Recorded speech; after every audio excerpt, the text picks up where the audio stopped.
suaranya.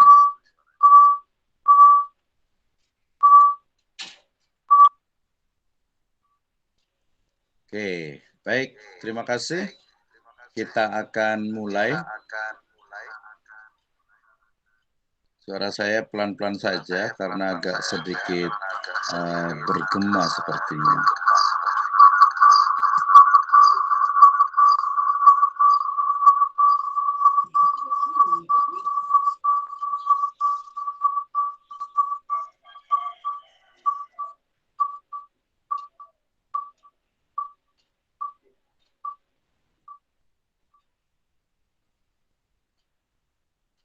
Baik, terima kasih. Bismillahirrahmanirrahim. Assalamualaikum warahmatullahi wabarakatuh.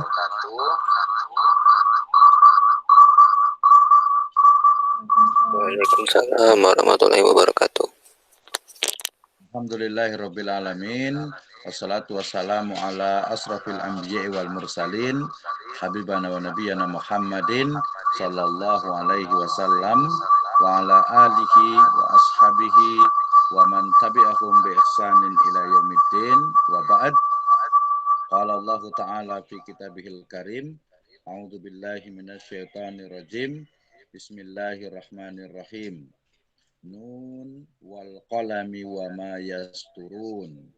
Wa qala Allah azza wa jalla aidan iqra bismi rabbikal ladzi khalaq khalaqal insana min 'alaq iqra wa rabbukal akram alladzi 'allama bil qalam 'allamal insana ma lam ya'lam.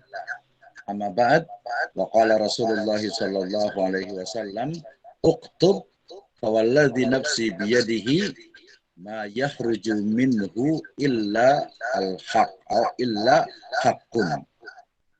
Wa aidan uktubu li abi syatin. Wa qala Rasulullah aidan wa ba'dul ulama qayyidul ilma bil kitabah. Alhamdulillah, syukur kepada Allah Subhanahu wa taala, kita diberikan kesempatan untuk hari ini kita bisa kuliah lagi, kita bisa thalibul ilmi lagi, walaupun sesi ini adalah sesi untuk ujian tengah semester atau UCP yang kedua. Ya, nah sebelum itu saya ingin menjelaskan sedikit terkait dengan bagaimana sebenarnya ya cara menulis jurnal ilmiah, karena tugas ya, atau saya nyebutnya bukan tugas ya, saya menyebutnya dengan challenge karena ini akan men-challenge seluruh mahasiswa untuk bisa menghasilkan sebuah karya tulis ya, sebuah artikel jurnal yang akan menjadi salah satu nanti persyaratan kelulusan dan juga menjadi ciri khas dari seorang akademisi atau seorang ilmuwan. Baik, jadi saya ingin berikan penjelasan sekilas tentang bagaimana artikel ilmiah. Saya awali tentu saja dengan firman Allah Subhanahu wa taala dalam surat Al-Qalam ayat pertama. Ya, di situ dikatakan a'udzubillahi minasyaitonirrajim, nun wal qalami wa ma yasturun. Nun demi kolam, ya kolam itu adalah pena, ya demi pena dan apa yang ditulisnya, ya. Oke, ayat ini menjadi dasar tentang adanya penulisan bahwa seluruh takdir ya, seluruh takdir jagat raya itu sudah ditulis. Nah, teksnya adalah tulisan itu sendiri atau penulisannya itu sendiri. Allah Subhanahu wa taala memerintahkan kepada kolam itu adalah pena, makhluk dari Allah Subhanahu wa taala, untuk menuliskan seluruh makhluknya, seluruh takdir dari makhluknya dari awal sampai akhirnya. Nah, kemudian kita juga diingatkan dengan firman Allah Subhanahu wa taala ya di surat Al-Alaq. Ini insyaallah sudah hafal semuanya. Iqra bismi rabbikal ladzi khalaq. Tapi kemudian kita di surat yang keempatnya, alladzi 'allama bil qalam. Ya, dia mengajarkan manusia apa yang dia tidak ketahuinya, ya. Dengan apa? Dengan alladzi 'allama bil qalam. Nah, di situ ada kata-kata juga qalam juga, walaupun di terjemahannya itu dia menyebutkan pena, yang mengajarkan manusia dengan pena, ya. 1, 2, 3, keempat di ayat yang keempat dari surat Al-Alaq. Kemudian juga Rasulullah SAW bersabda, ya ini hadis riwayat Daud, uktub ya tulislah fawalladzi nafsi biyadihi, demi zat yang jiwaku berada di tangannya, tidaklah keluar darinya dari mulut Rasulullah SAW yang mulia itu illa hakun, kecuali kebenaran. Ini adalah perintah dari Nabi SAW kepada salah satu sahabat yang menuliskan semua yang keluar dari Nabi. Maksudnya yang diucapkan oleh Nabi itu selalu dicatat. Itu adalah awal dari penulisan dari hadis. Kemudian juga ketika Rasulullah SAW itu melakukan Fathu Makkah, ya pembebasan Makkah itu, maka salah satu beliau bersabda kepada sahabat yang lain, uktubu li Abi Syah, ya tulislah ya untuk Abu Syah. Jadi Abu Syah ini beliau itu memiliki kekurangan, ya sehingga kadang suka lupa, kadang hafalannya kurang dan sebagainya. Maka kemudian suruh menuliskan apa yang disebutkan, apa yang disabdakan oleh Nabi, ya agar nantinya bisa dibaca. Kemudian juga ada ini riwayat dalam silsilah shahihah juga, ini juga kadang dinisbatkan kepada Imam Syafi'i dan juga beberapa ulama yang lainnya, yaitu qayyidul ilma bil kitab, ya ikatlah ilmu itu dengan tulisan, dengan buku juga. Nanti ada bil kitab, ada bil kitabah, dengan tulisan. Nah, ayat dan Al-Quran tadi itu menjadi dasar untuk apa? Untuk kita itu harus banyak menulis, ya baik itu di media massa, baik itu yang sifatnya populer ataupun yang sifatnya ilmiah. Dan kita diingatkan juga dari perkataan Imam Syafi'i. Beliau mengatakan al ilmu soidun wal kitabatu qaidu, ya qayyid suyudaka bil khibalil wathiqah, ya famanil hamaqati antasida wasala wa tasruqaha bainal khalaiqi taliqah. Ilmu itu adalah buruan, ya dan tulisan adalah ikatannya. Maka ikatlah buruanmu dengan tali yang kuat, ya termasuk kebodohan kalau engkau memburu kijang, ya buruan itu, setelah itu kamu tinggalkan terlepas begitu saja. Ya, ini perkataan dari Imam Syafi'i rahimahullah yang memberikan dasar kepada kita untuk semangat dalam menulis, ya khususnya menuliskan ilmu. Baik, nah apa itu artikel ilmiah? Di sini ada dua sebenarnya. Yang pertama adalah bahwa tulisan ilmiah yang berbentuk ulasan atau review artikel. Ada juga ya artikel yang sifatnya itu adalah hasil dari penelitian. Jadi tugas untuk UCP 2 ini sebenarnya ya belajar untuk membuat sebuah penelitian sedikit-sedikit gitu ya. Nanti kita kasih waktunya agak lebih panjang. Kemudian apa? Jadi riset artikel, yaitu artikel penelitian yang laporan hasil penelitian yang ditulis kembali oleh penulisnya untuk dipublikasikan dalam jurnal bereputasi. Ya, kalau kita nggak usah ke jurnal, yang penting sudah ada dalam 8 sampai 10 halaman, yaitu sudah termasuk nanti ada abstraknya, kemudian nanti ada daftar pustakanya. Jangan lupa nanti kekuatan dari tulisan atau artikel ilmiah itu adalah dari referensinya, daftar pustakanya, ya kutipannya. Kita menggunakan body note ya bukan footnote, dan juga nanti analisisnya, termasuk di bagian yang ketiga kalau nggak salah itu yang di metode penelitian. Jadi kalau tidak paham metode penelitiannya, mana mungkin bisa menganalisis gitu ya, karena mata kuliah kita memang di metode penelitian. Jadi karya tulis yang isinya dapat berupa laporan yang tersusun secara sistematis dan berupa hasil studi, hasil penelitian yang disajikan kepada komunitas ilmiah tertentu. Ini yang disebut dengan artikel ilmiah. Jadi artikel ilmiah itu berbeda dengan yang populer. Kenapa? Kalau populer itu ya kita hanya ide gagasan kita tanpa mungkin mengutip dari pendapat orang lain. Tapi kalau ilmiah ya tentu saja nanti yang dilihat adalah permasalahan ilmiah. Ya tadi masalah itu adalah apa? Adalah sesuatu yang belum kita ketahui. Contohnya paling gampang, saya ingin tahu tentang bagaimana sebenarnya laporan keuangan dari perbankan syariah. Wah ini keakuntansi sih ya kalau laporan keuangan. Atau mungkin bagaimana kontribusi perbankan syariah untuk pengembangan UMKM gitu ya, atau mungkin juga ekonomi syariah pada bidang tertentu umpama Islamic Philanthropy atau Islamic Social Finance, itu terkait dengan implementasi dari SDGs ya, Sustainable Development Goals. Nah ini menarik sekali dan sangat ekonomi. Atau mungkin pengaruh dari Ramadan ini terhadap konsumsi masyarakat. Kalau kita lihat kan seolah-olah tuh banyak orang jualan naik dan lain sebagainya, tapi di era pandemi ini belum tentu juga. Nah, kita bisa tanya saya tanya ke siapa, ke pedagangnya, ke mungkin konsumen dan lain sebagainya. Nah kebetulan kalau yang saya pegang ini atau saya diberikan amanah untuk yang di kualitatif. Jadi bisa etnografi, etnografi agak lama ini ya, bisa lebih cepat ya, kemudian case study ya, studi kasus tertentu gitu ya, atau mungkin pakai studi pustaka juga mungkin gitu ya, atau kemarin itu pakai usul fikih atau pakai maqasid syariah, itu juga lebih mudah ya. Jadi saya tidak membatasi, yang penting itu adalah metode penelitian dengan data kualitatif. Nah mungkin sedikit kenapa kita harus menulis artikel ilmiah. Tentu saja kalau dia seorang mahasiswa, dia harus nanti belajar menulis untuk artikel jurnal. Kalau pada level master, itu master dan doktoral itu biasanya lebih lagi, bahwa semua tugas, semua makalah yang dipresentasikan itu harus bisa dipublikasikan di jurnal ilmiah. Kalau sarjana masih agak sedikit toleransi, tapi diusahakan semuanya dalam bentuk artikel ilmiah, artikel jurnal. Nah, ini kewajiban guru dan dosen juga menghasilkan karya tulis ilmiah. Pejabat juga sama, profesor apalagi. Tapi yang paling penting itu adalah harus lillahi ta'ala, mengabadikan ilmu, berdakwah, dan ingin mendapatkan mardotillah, ridho dari Allah Subhanahu wa ta'ala. Ini sebenarnya yang paling penting. Oke, nah saya menyebutnya dengan istilah metode tulis, ya, double S, ya, S-nya 2. Jadi kalau kita pengen nulis, baik itu artikel ilmiah ataupun populer, ya tulis gitu ya, metodenya ya tulis. Apa itu? Pertama adalah tetapkan tema. Jadi judulnya, temanya itu saya mau tentang apa nih? Teman-teman kan kemarin sudah kita kasih percobaan dan ternyata sebagian sudah cukup bagus. Jadi temanya adalah karena prodi kita adalah ekonomi syariah, maka tema itu tidak boleh lepas dari ekonomi syariah.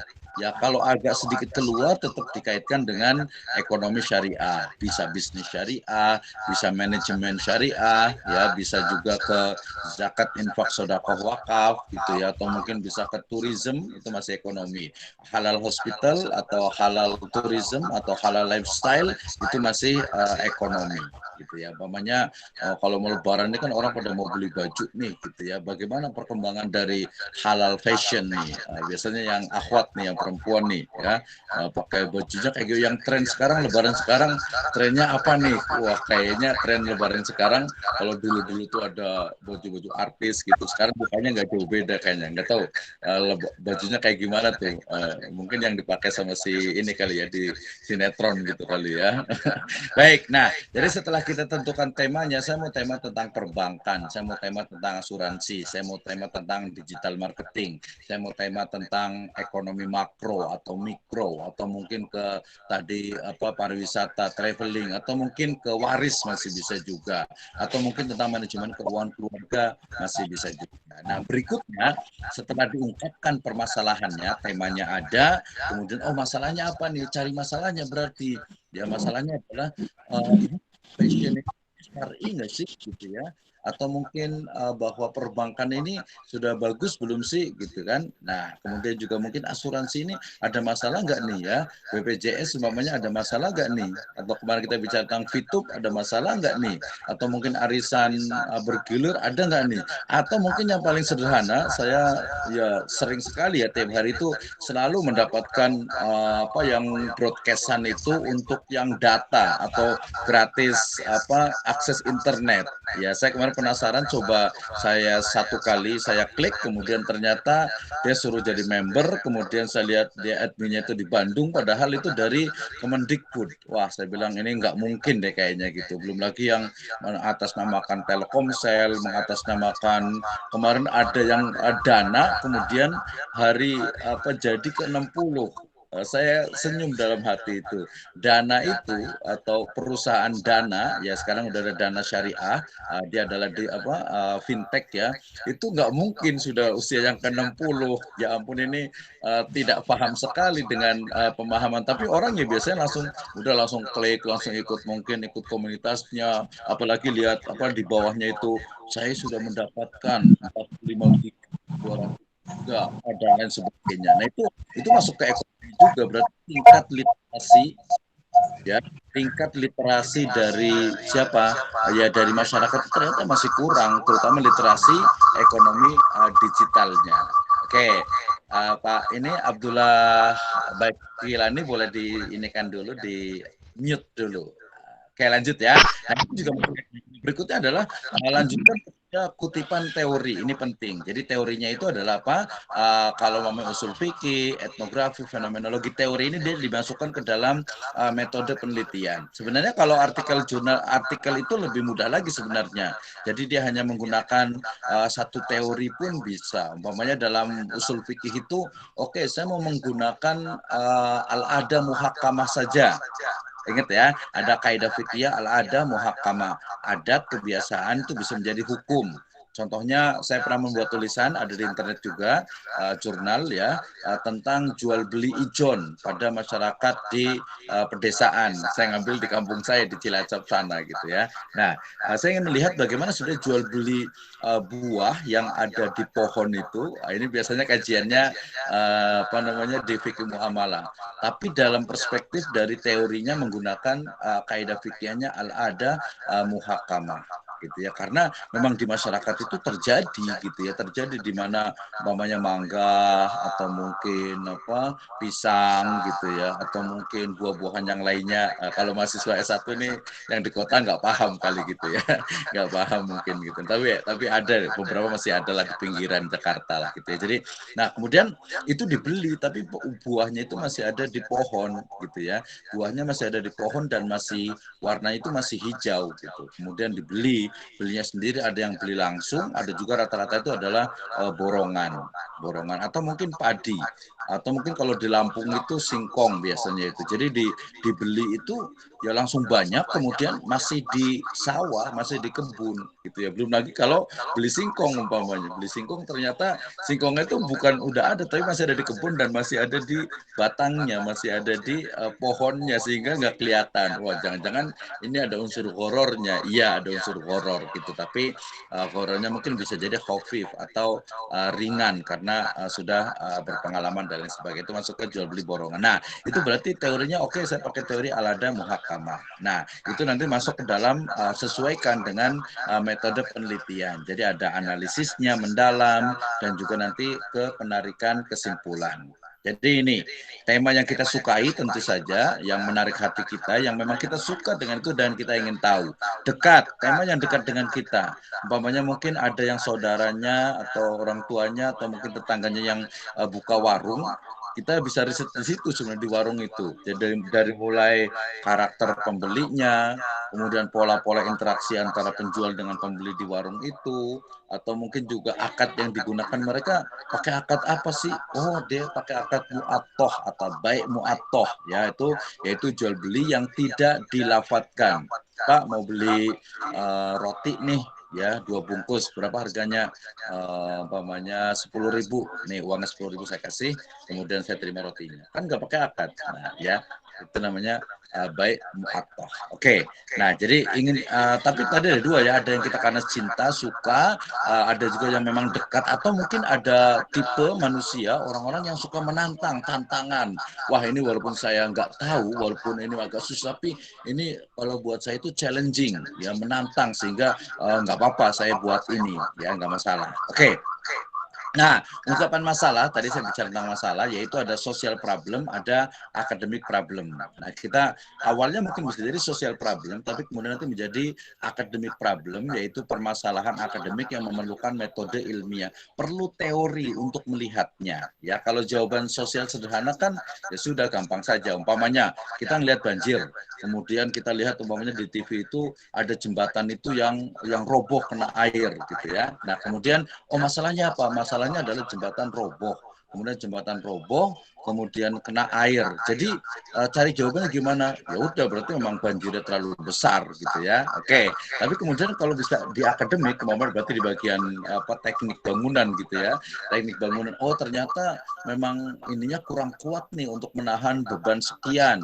Kemudian mungkin dia konturnya itu dia terlalu dekat dengan permukaan air dan lain sebagainya. Itu permasalahan akademik ya. Nah, lengkapi dengan teori. Jadi dia ada teori ilmu pengetahuan pengetahuan. Tadi teori ilmu pengetahuan itu adalah teori-teori yang terkait dengan metode penelitian. Ya, nanti pilih satu yang digunakan kalau di jurnal ilmiah. Jadi nggak terlalu ribet kalau di jurnal sebenarnya. Nah, kita bisa menggunakan induksi atau deduksi, ya.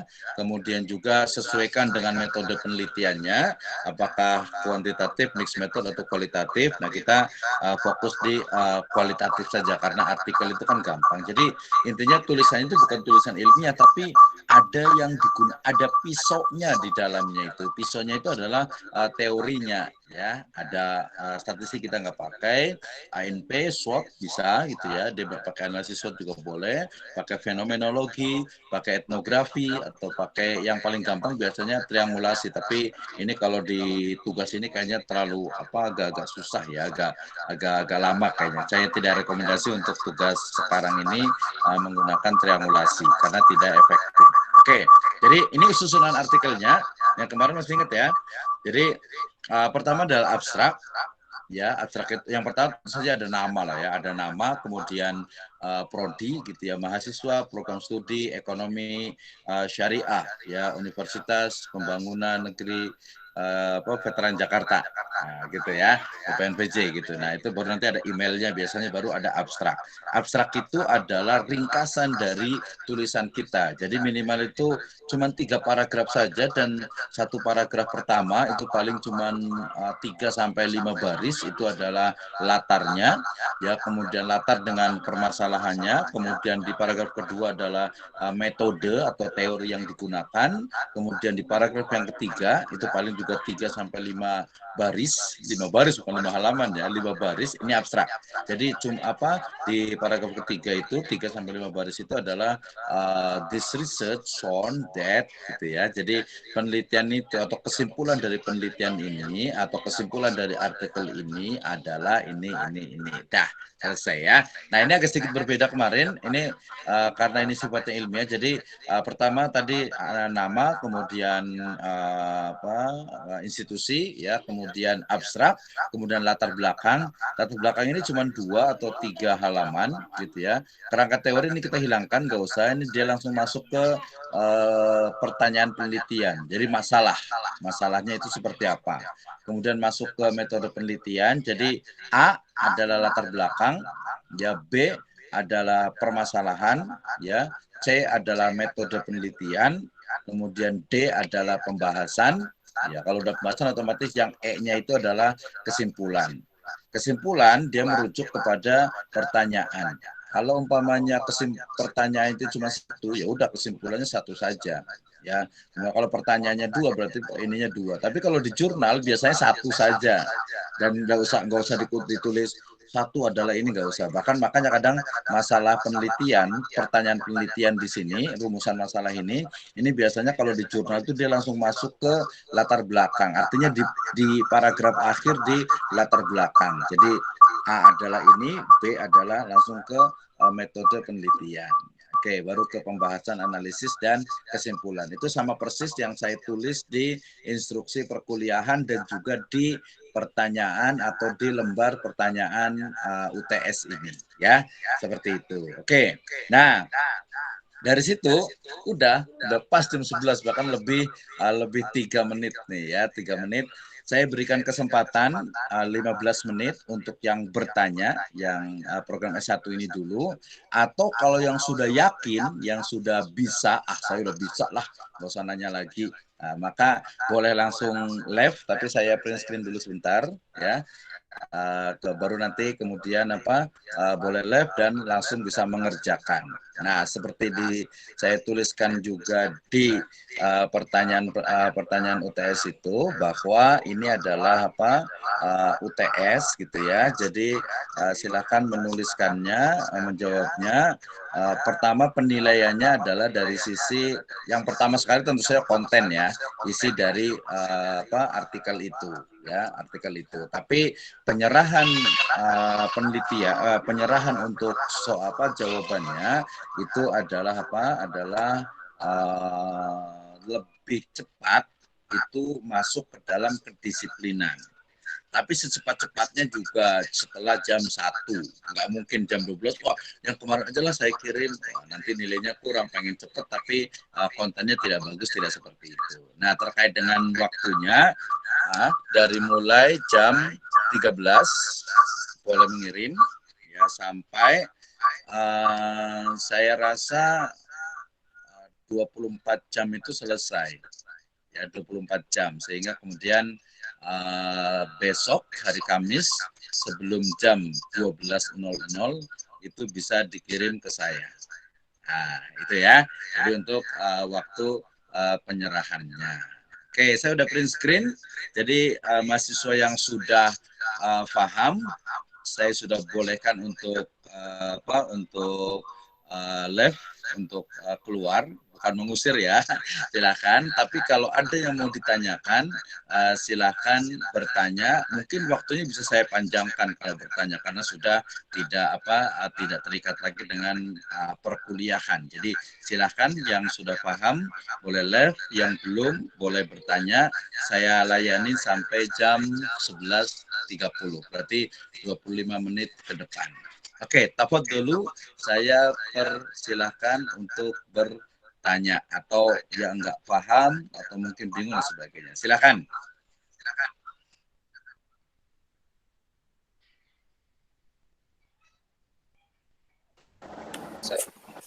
Saya ingin bertanya sih, Pak. Tapi perihal pengumpulan UCP 2 ini. Ya Pak, coba di mute dulu, nanti ganti. Kita silakan ke Muhammad Fadil dulu. Ya, silakan Fadil. Iya Pak, saya sebenarnya mau tanya perihal pengumpulannya aja sih Pak. Kumpulnya itu di email Bapak ya, seperti biasa. Ya betul, di email OpenVJ aja. Oh ya, baik Pak. Ini langsung mahasiswa ngirim sendiri-sendiri saja. Terima kasih Fadil. Bila bagi lagi bertanya? Untuk pembuat itu, Ustaz, Ana mau nanya, yang cara penulisan abstrak itu berapa lembar, Ustaz? Abstrak. Oke, terima kasih. Terima kasih Abdullah Bakilani ya. Oke, jadi ya ini penting karena sebagian mahasiswa itu nggak paham tentang penulisan abstrak. Abstrak itu bukan berlembar-lembar, tetapi hanya setengah halaman. Karena biasanya tidak lebih dari 250 kata.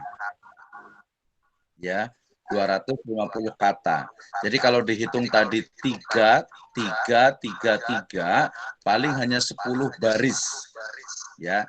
Paragraf pertama 3 sampai 5. Paragraf kedua paling 3 halaman. 3 baris.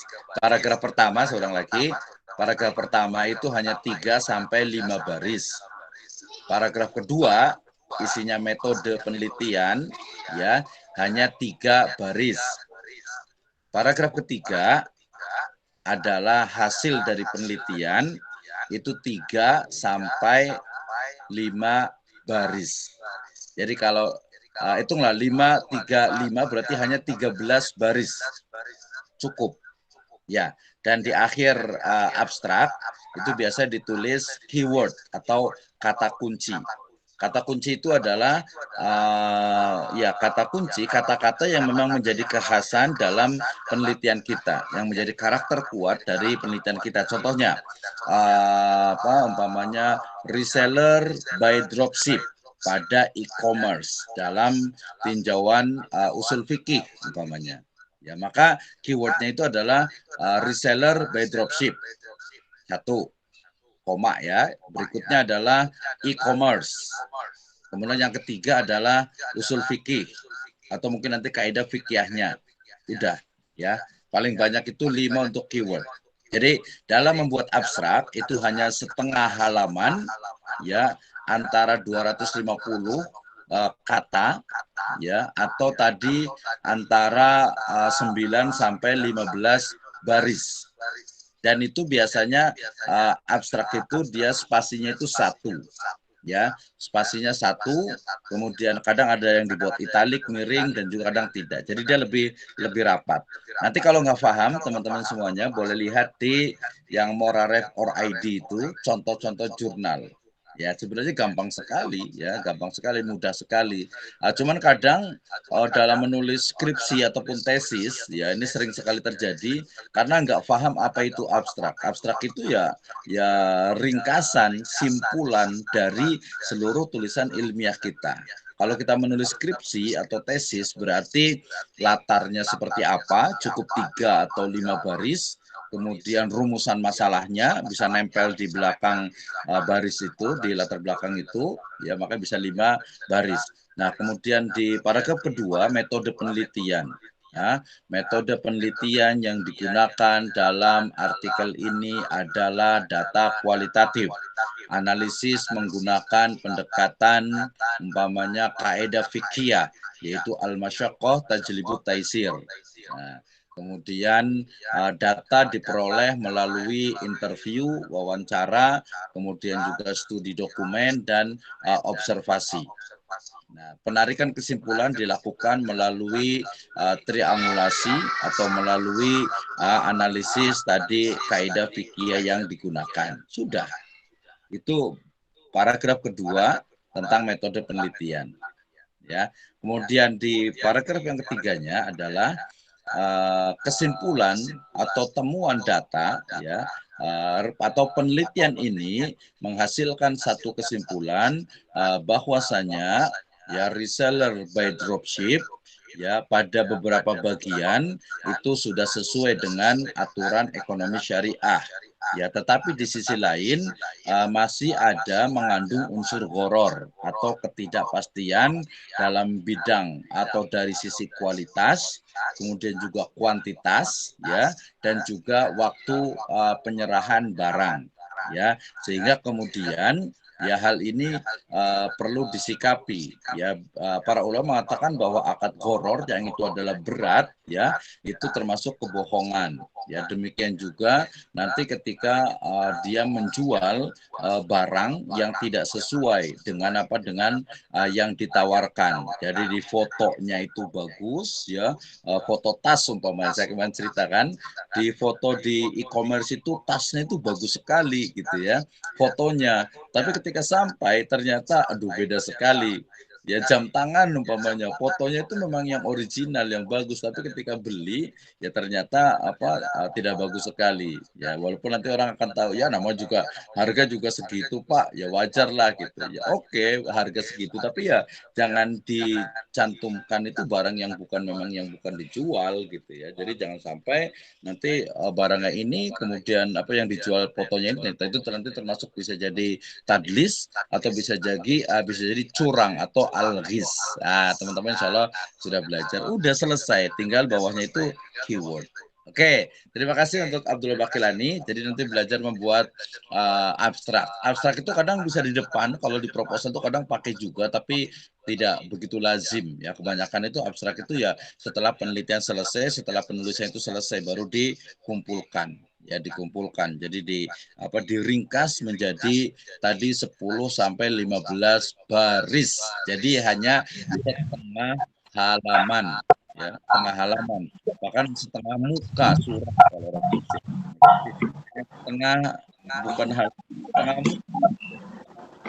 Kertas itu 4 ya. Oke, terima kasih. Yang lain ada bertanya lagi kan tentang artikel ilmiah, mungkin ada yang dari mana saya mau memulai artikel ilmiah. Silakan Auf Munawir.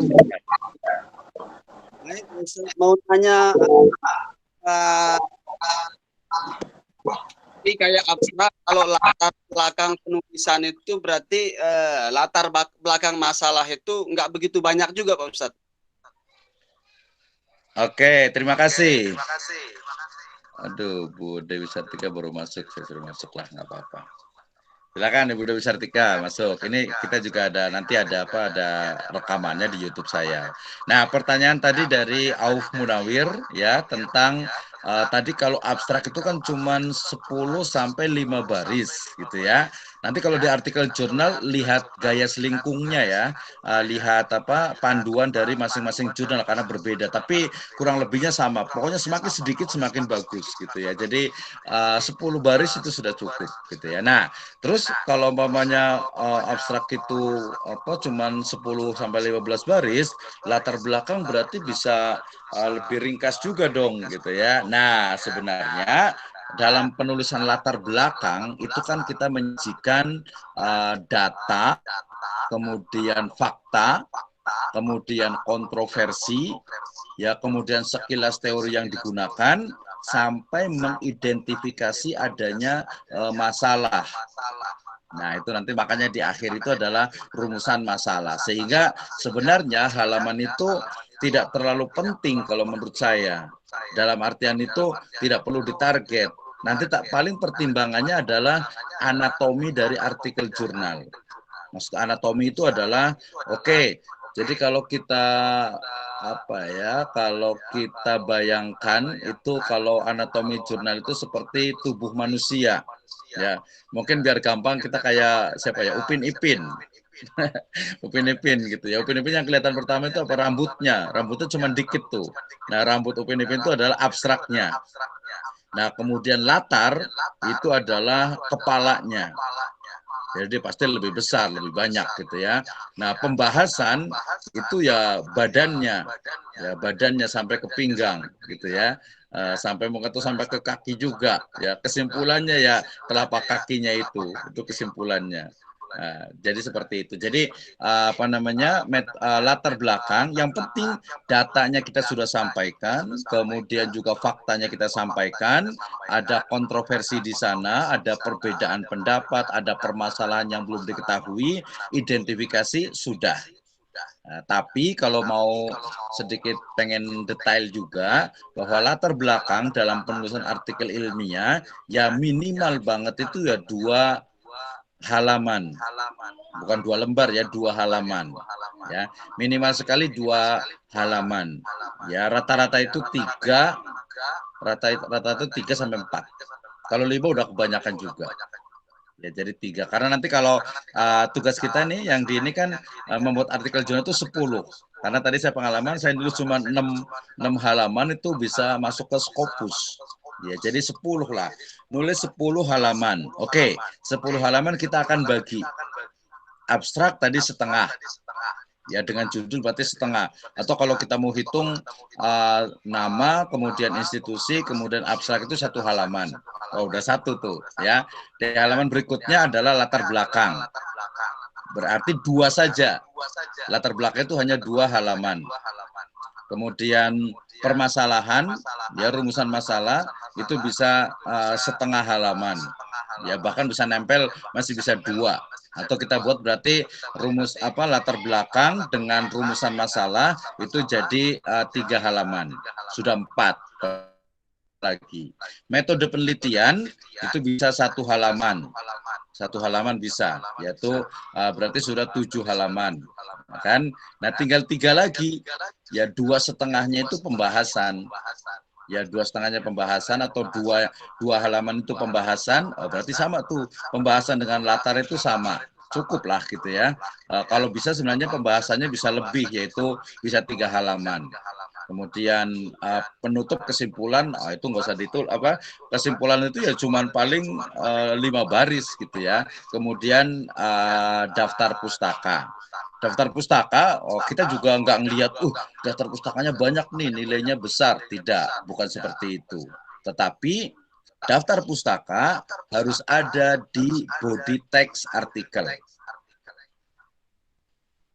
Buku, artikel, referensi yang ada di body text, yang ada di dalam jurnal itu dari mulai latar, kemudian metode sampai pembahasan, itu wajib ada di latar belakang, wajib ada di daftar pustaka. Jadi saling terkait. Nanti kalau mamanya ternyata di teksnya ada, di daftar pustaka tidak ada, itu berarti menunjukkan plagiarisme, nyontek gitu ya.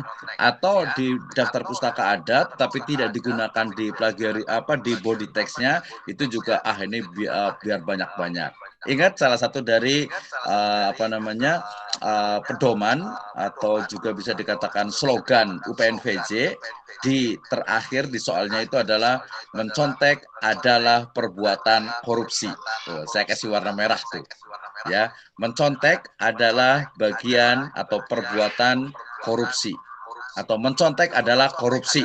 Nah, itu ya, jelas sekali. Karena memang tidak mendidik. Jadi nanti ada plagiarisme itu bagian juga dari penilaian. Sekarang ya gampang banget, tinggal copy paste ke Google, nanti akan kelihatan berapa. Atau ya sekarang pakai Turnitin bisa, pakai checker plagiarisme itu bisa. Jadi mulai dari sekarang, dari mahasiswa, kalau kita mau ngutip boleh gitu, tapi jangan sampai satu halaman. Ngutip itu paling cuma 3 baris gitu ya. Bahkan lebih bagus kutipan itu kalau dia menggunakan paraphrase. Paraphrase sekarang sudah bisa pakai software. Aduh, gampang banget. Kemudian kita mau pengen cari nilai novelty dari artikel kita, itu bisa juga pakai aplikasi juga. Tadi plagiarism, di checker plagiarism di internet itu lebih dari 5 dan itu free gratis. Walaupun nanti tingkatnya itu berbeda-beda. Yang berbayar tentu saja yang lebih bagus. Tapi kemarin saya coba lihat, ternyata bisa juga yang online cukup bagus juga. Gitu ya. Di Google aja tinggal kita satu paragraf nih atau abstraknya. Abstrak kita copy, taruh di Google. Kalau ada yang sama berarti itu udah plagiat dan itu korupsi. Kalau perspektifnya UPNVJ, saya juga sama mengatakan itu adalah korupsi. Tapi saya akan mengatakan lebih lagi bahwa itu adalah dosa. Itu adalah perbuatan haram dan itu adalah menghilangkan dari keberkahan ilmu. Seperti perkataan dari Imam Al-Qurtubi ya dalam kitab beliau ya fi Jami' fi Ahkamil Quran ya beliau mengatakan min barakatil ilmi idhafatul qaul ila qailiha. Salah satu dari keberkahan ilmu itu adalah apa? Adalah mengutip pendapat dari ahlinya. Ya, atau bahasa sebenarnya idhafatul qaul ila qailiha, menisbatkan ya satu ide dan gagasan perkataan kepada orang yang menyebutkannya.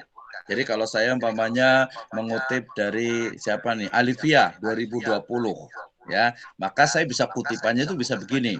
Alifia dalam kurung 2020 menyatakan bahwa tren konsumsi milenial mengalami perkembangan khususnya dalam konsumsi halal food. Nah, gitu ya, itu boleh. Atau peningkatan halal food ya ternyata terjadi juga pada kalangan milenial. Dalam kurung namanya kan Alivia Nandia Putri. Berarti kalau di body note itu berarti saya ambil Putri.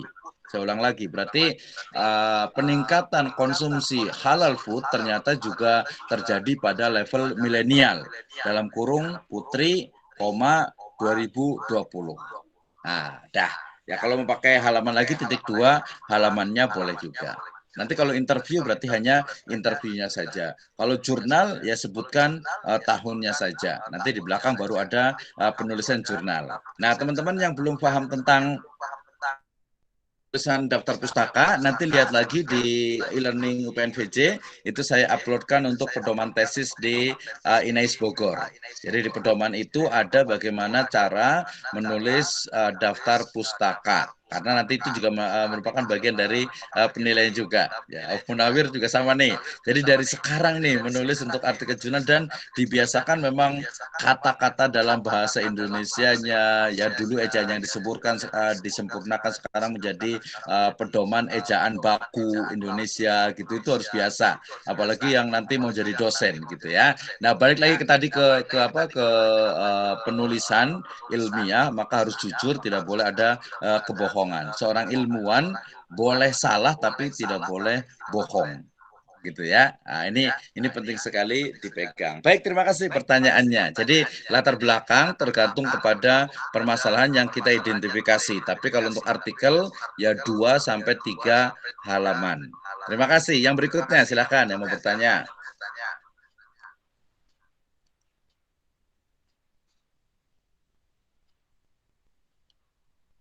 Silakan.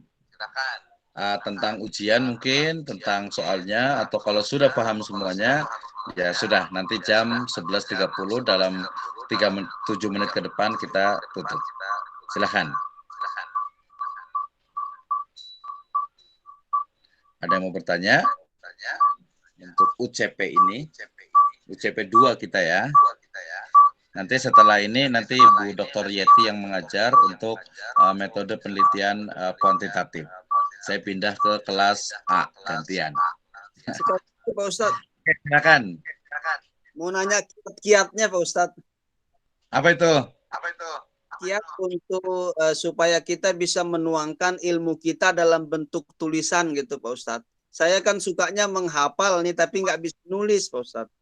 Oke, terima kasih. Ya, jadi pertama itu kalau jawabannya banyak nih, dua lah saya jawab itu. Pertama itu metodenya, caranya tadi adalah tulis.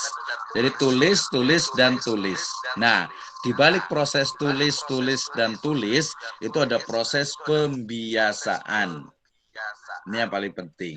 Jadi tulis, dan tulis itu adalah proses pembiasaan. Sama juga sebenarnya menghafal Al-Quran. Menghafal Al-Quran itu baca 1 kali nggak hafal, 2 kali tidak hafal, 3, 4, 5, 6, 10 katanya. Katanya minimal 10 kali baca, itu insya Allah sudah mulai hafal. Nanti tambah lagi dengan menuliskannya dan seterusnya. Artinya berarti pembiasaan. Jadi buat teman-teman yang belum biasa menulis gitu, karena mungkin expertnya, passionnya itu di ngomong gitu ya, tetap saja. Jadi karena masih jadi mahasiswa ya harus nulis gitu ya, harus nulis. Jadi nulisnya itu gimana caranya, dibiasakan sedikit-sedikit. Terus tadi continue gitu ya. Kalau kita mau pengen jadi penulis ya coba tiap hari nulis minimal status gitu ya. Status di Facebook atau mungkin di IG atau di apa, tapi minimalnya itu ya 10 baris. Ya apalah, mau nasihat atau curhat atau mungkin ide gagasan dan lain sebagainya, itu kalau sudah tiap hari terus itu jadi tambah lagi. Tadi hanya 10 baris, ya tambah 15 baris, 25 baris, wah udah 1 halaman. Ya 1 halaman, tiap hari 1 halaman lagi, 1 halaman lagi, itu akan terasah dan kita akan semakin pintar. Berarti boleh lihat YouTube saya tuh yang kemarin tuh tentang kenapa kita harus menulis. Ternyata dengan menulis kita akan semakin cerdas, kita akan semakin pintar. Mahasiswa kalau hanya mendengarkan saja itu sangat sedikit sekali, paling hanya 25-50% pahamnya. Tapi kalau dia sudah mulai menulis, apalagi merangkum dan lain sebagainya, itu akan semakin paham. Sama juga nanti nih mahasiswa nanti yang mau nulis skripsi, ya yang S2 berarti nanti tesis, itu ketika dia menulis skripsi, wah cari referensinya bagaimana, ya kemudian cara mengutipnya, oh ternyata ini salah, diperbaiki lagi, nanti ada dosen pembimbing, diperbaiki lagi, baca lagi, tulis lagi, baca lagi, tulis lagi. Ketika sudah selesai, itu udah gak usah lihat skripsi, sudah tidak perlu lihat tesis lagi, ujian skripsi itu sudah hafal semuanya itu. Kenapa? Karena menulis, kemudian membaca, mencari data, itu menstimulus untuk otak kita. Ya termasuk mahasiswa nih, jangan sampai kemarin kalau selalu saya katakan ketika dikasih tugas sama mahasiswa, sama dosen, menulis, membuat artikel, karena sekarang itu dosen juga dituntut, jadi memang lebih banyak ke artikel juga. Kalau makalah-makalah biasa itu udah nggak penting gitu ya, bahkan malah kebuang gitu, sayang gitu, pakai cover, pakai daftar isi, pakai mungkin dijilid segala. Ya sekarang udah nggak zaman, sekarang paperless university. Insya Allah UPNVJ juga sudah ke paperless gitu ya, ke depan itu udah nggak perlu pakai kertas lagi gitu ya, tinggal semuanya sudah online semuanya. Oke, terima kasih. Jadi tulis, metodenya, caranya adalah dengan menulis, dan menulis. Kemudian proses pembiasaan untuk menulis secara kontinu, secara berkesinambungan. Terima kasih. Yang lain satu lagi yang mau bertanya? Silakan. Yang mahasiswa S1, Prodi Ekonomi Syariah, saya persilahkan.